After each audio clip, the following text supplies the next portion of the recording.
तो मेरा नाम है अमित खट्टर। हम कर रहे हैं एजकैम 2020 के अंदर मिलिंग के टूल पाथ, जिसमें आज हमारे को करना है पेंसिल मिलिंग का टूल पाथ। ठीक है, तो सबसे पहले हमारे को टूल चाहिए। ये टूल नहीं चाहिए हमारे को एक टूल लाइब्रेरी में से हमारे को बॉल नोज रेडियस का टूल चाहिए। तो मैंने कहा जी 3 mm का टूल सेलेक्ट करना चाहता हूँ मैं।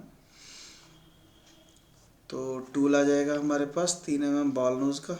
ओके करेंगे तो ये टूल आ गया।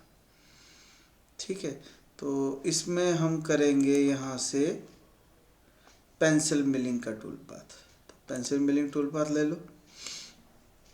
तो सबसे पहले ये हमारे को सरफेसेस सेलेक्ट करने को कह रहा है भाई कौन कौन सी सरफेसेस के ऊपर हमारे को पेंसिल मिलिंग चलानी है। तो हम यहाँ से क्लिक करके ये पूरी बॉडी को ही सिलेक्ट कर लेते हैं। ठीक है, उसके बाद हमारे को ये पूछ रहा है कि बाउंड्री कौन सी चाहिए।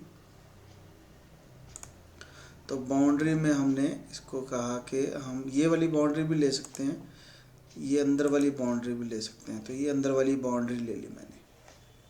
ठीक है, ओके करेंगे। थोड़ा सा ध्यान से देखना पड़ता है पावर में, क्योंकि कलर थोड़ा सा कॉम्बिनेशन ऐसा ही है इसका।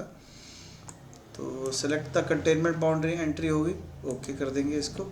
तो दोनों चीज़ें दे दी हमने, देखो टिक लगा हुआ आ जाता है यहाँ पे। देन हमारे को स्टेप ओवर कितना चाहिए, क्लिप में चलाना है, कन्वेंशनल में चलाना है, ये ऑप्टिमाइज़ करेंगे, है ना। तो ऑफसेट अगर हमारे स्टॉक छोड़ना है तो उसके लिए नंबर ऑफ़ पासेस, मैंने कहा जी कोई नंबर ऑफ़ पासेस नहीं चाहिए मुझे। कोई कमेंट देना है तो कमेंट भी दे सकते हैं।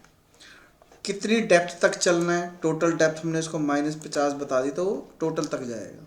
अगर हम इसको कम वैल्यू दे देंगे तो सिर्फ ऊपर ऊपर चलेगा, नीचे नहीं चलेगा। हमने पिछले उसमें भी देखा था टूल पाथ में। तो ओके कर देते हैं। तो इस बाउंड्री के अंदर अंदर जहाँ पे भी शार्प एज है वहाँ सारी जगह पे टूल पाथ जो है क्रिएट हो जाएगा। इसको राइट क्लिक करके सिमुलेट करके देखो, तो जहाँ पे भी शार्प एज है वहाँ टूल पाथ जो है चल जाएगा। जहाँ पे रेडियस है वहाँ पे टूल पाथ जो है नहीं चलेगा। ठीक है, तो रेडियस नहीं होना चाहिए।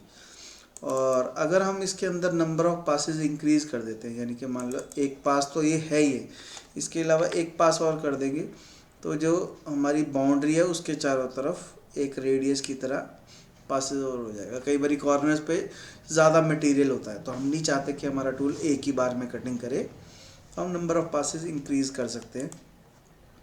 ओके करेंगे तो ये जितने भी टूल पाथ हैं सभी जगह हमारे को दिखाने लग जाएगा। एक एक पास एक्स्ट्रा हो गया यहाँ पे, ये देखो। ठीक है नी। तो नंबर ऑफ पासेस हम दे सकते हैं इसके अंदर। पेंसिल टूल पाथ कोई भी मॉडल बनाएंगे, एंड में हमारे को एक बारी पेंसिल टूल पाथ चलाना होगा अगर हमारे पास शार्प एज है तो सिमुलेट कर सकते हैं। तो ये हमारा टूल पाथ क्रिएट हो जाएगा।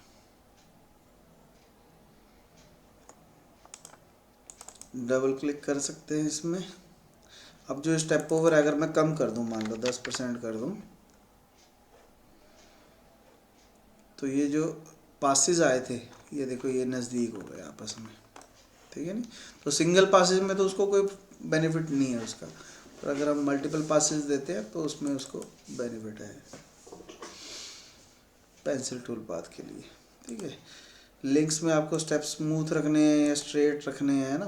तो जैसे ये कॉर्नर्स वगैरह बन रहे हैं तो स्मूथ होगा तो ज़्यादा ठीक है। ऑप्टिमाइज भी कर सकते हैं। बाकी लीड इन लीड आउट में सब कुछ ठीक है, कुछ नहीं चेंज करने की ज़रूरत। तो अभी देखो, अभी ये हमारा 2 एक्सिस का प्रोग्राम है, इसलिए हम इसमें चेंज नहीं कर रहे। तो ये टूल हमारा जो है अगर बॉल नोज होगा तो ये ऑटोमेटिकली चेंज करेगा, है ना। 3D नॉर्मल ऑफसेट कर देंगे तो ये उसके नॉर्मल ही रहेगा, टूल भी ऐसे घूमने की कोशिश करेगा। तो हमारे को ये नहीं करना। एक अप मिल डाउन मिल होती है कि आपका जो मॉडल है उसके ऊपर हिसाब से भाई ऊपर को जाना है टूल या नीचे को भी आना है। अभी इस मॉडल में तो नहीं हमारे को ज़रूरत, पर मैंने एक ना पावर मिल का प्रोग्राम बना रखा है, अप मिल का और डाउन मिल का। तो वहाँ से वो वीडियो देखेंगे तो समझ में आ जाएगा कि डाउन मिल क्या होती है ना। कि टूल जो है वो ऊपर से नीचे को आए या नीचे से ऊपर को जाए। ठीक है ना। तो अगर कोई ऐसी स्लोप होगी, अगर शार्प एज है, तो हमारे को नीचे ऐसे टूल नीचे को कटिंग करता हुआ है या ऐसे नीचे से ऊपर को कटिंग करता हुआ जाए, तो वो आप मिल डाउन मिल होती है। तो यहाँ पे ये सब कुछ ठीक है, ओके कर देंगे, प्रोग्राम जनरेट हो जाएगा। ठीक है, तो मेरे ख्याल से समझ में आ गया होगा कि पेंसिल मिलिंग का टूल पाथ हम एजकैम 2020 के अंदर कैसे यूज़ कर सकते हैं। कोई दिक्कत आए तो कमेंट बॉक्स में लिखना है। वीडियो पसंद आई है या आसान लगा है तो वीडियो को लाइक करो, चैनल को सब्सक्राइब करो, बेल आइकन भी दबाओ, और अगर कोई दिक्कत आ रही है तो कमेंट बॉक्स में लिखो, कोशिश करेंगे नेक्स्ट ट्यूटोरियल में उसको सॉल्व करेंगे।